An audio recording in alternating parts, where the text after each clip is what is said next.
رحمت اللہ علیہ نقل کرتے ہیں کہ سیدنا غوث الاعظم رضی اللہ تعالیٰ عنہ نے فرمایا کہ اللہ تعالیٰ نے ایک کاغذ میرے حوالے کر دیا اور اس کاغذ جہاں تک میری نگاہ پہنچتی تھی وہاں تک لکھا ہوا تھا۔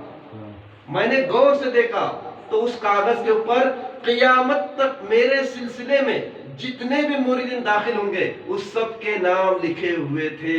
اور اللہ تعالیٰ نے مجھ سے وعدہ فرمایا، اے عبد القادر، جو آپ کے سلسلے میں بیعت ہوگا، آپ کا مرید ہوگا، آپ کے صدقے میں اس کی بخشش کر دی جائے گی۔ سبحان اللہ۔ تیرے ہاتھ میں ہاتھ میں نے دیا ہے، تیرے ہاتھ ہے میری لاج غوث اعظم۔ بے شک یہ ایسے اللہ کے ولی ہے، ولیوں کے ولی ہے کہ جن کے متعلق اللہ کے پیارے حبیب صلی اللہ علیہ وسلم نے بشارت دی، میرے بعد ایسا زمانہ آئے گا کہ میں نبیوں کا سردار ہوں، ایک ولیوں کا سردار ہوگا جس کا نام عبد القادر ہوگا، اور جو اس کے بتائے ہوئے راستے پر چلے گا وہ ہدایت کی راہ پر چلے گا۔ سبحان اللہ۔ تو ہمارے پیران پیر بڑے ہی لاجواب اولیاء اللہ میں سے ہیں۔ سیدنا غوث الاعظم کے پہلے بھی بہت سارے ولی گزرے ہیں، بعد میں بھی بہت سارے ولی گزرے ہیں، اس کے بعد بھی بہت سارے ولی گزریں گے۔ لیکن آپ غور کیجئے، ولی ولی ہی ہوتا ہے، لیکن کچھ ولی کچھ عرصے تک چمکتے رہے، ان کا نام روشن رہا، کچھ عرصے کے بعد لوگ بھول بھی گئے۔ کچھ ولیوں کو اللہ نے دنیا میں روشن نہیں کیا لیکن آخرت میں روشن رہیں گے۔ لیکن قربان جائیے، ہمارے غوث الاعظم کا چرچا اللہ تعالیٰ نے 470 ہجری سے جو شروع کیا تو آج 1443 ہجری ہے، اور انشاءاللہ تعالیٰ قیامت تک غوث الاعظم کا چرچا ہوتا رہے گا۔ سبحان اللہ، سبحان اللہ، سبحان اللہ۔ دنیا ختم ہونے تک میرے پیارے آقا محمد رسول اللہ صلی اللہ سردار علیہ انبیاء وسلم اور میرے پیارے حضور حضرت غوث الاعظم سردار اولیاء، ان کا چرچا انشاءاللہ تعالیٰ قیامت تک ہوتا رہے گا۔ سبحان اللہ۔ اللہ کا شکر ہے، خدا کے فضل سے ہم پر ہے سایہ غوث اعظم کا، خدا کے فضل سے ہم پر ہے سایہ غوث اعظم کا، دونوں عالم میں ہمیں ہے سہارا غوث اعظم۔ سبحان اللہ۔ اللہ والوں کی صحبت اختیار کرو، اللہ والوں کی صحبت ادنا کو اعلیٰ بنا دیتی ہے، اللہ والوں کی صحبت چور کو قطب بنا دیتی ہے، اللہ والوں کی صحبت گناہگار کو نیک بنا دیتی ہے، اللہ والوں کی صحبت عام آدمی کو ولایت تک پہنچا دیتی ہے۔ سبحان اللہ۔ سیدنا غوث الاعظم کی زندگی کے حالات کتاب ہے، پیج نمبر 39۔ سیدنا غوث الاعظم حج مکرمہ اور مدینہ منورہ کی زیارت کرتے ہوئے ننگے پیر لوٹ رہے تھے بغداد کی طرف۔ راستے میں ایک ڈاکو انتظار میں تھا کہ کوئی مسافر ملے اور میں اسے لوٹ لوں۔ سیدنا غوث الاعظم کو وہاں سے گزر ہوا تو آپ نے اس شخص کی طرف دیکھا اور پوچھا، تم کون ہو؟ تو اس نے کہا، میں ایک دیہاتی ہوں۔ کون ہوں؟ دیہاتی ہوں۔ حالانکہ تھا کون؟ چور، لٹیرا، ڈاکو۔ چور کبھی کہتا ہے کہ میں چور ہوں؟ آج تک آپ نے کبھی سنا؟ چور کہیں کہے گا میں چور ہوں، عدالت میں بھی نہیں کہے گا، پولیس کے پاس بھی نہیں کہے گا، کدھر بھی نہیں کہے گا۔ اس کو معلوم ہے میں نے ظاہر کیا میں چور ہوں تو لوگ ماریں گے، پیٹیں گے اور سیدھے جیل میں روانگی ہوگی، سزا ہوگی۔ چور ہوتا ہے لیکن کہتا نہیں میں چور ہوں۔ اسی طرح کوئی گستاخ رسول ہوتے ہیں لیکن کہتے نہیں میں گستاخ رسول ہوں۔ اگر وہ کہیں گے گستاخ رسول تو دنیا ان کا ساتھ چھوڑ دیں گی، ان کے ساتھ رہنا چھوڑ دیں گی، ان کے ساتھ کھانا چھوڑ دیں گی، انہیں اپنے سے دور رکھیں گی۔ گستاخ رسول کبھی کہتا نہیں میں گستاخ رسول ہوں، چور کبھی کہتا نہیں میں چور ہوں، بلکہ اس کے اخلاق سے، اس کی عادت سے دنیا والے پہچان جاتے ہیں۔ اب چونکہ غوث الاعظم کے سامنے کہہ رہا میں دیہاتی ہوں، غوث الاعظم معرفت کے سردار، طریقت کے والی، انہوں نے کشف سے، روحانی سے جان لیا کہ یہ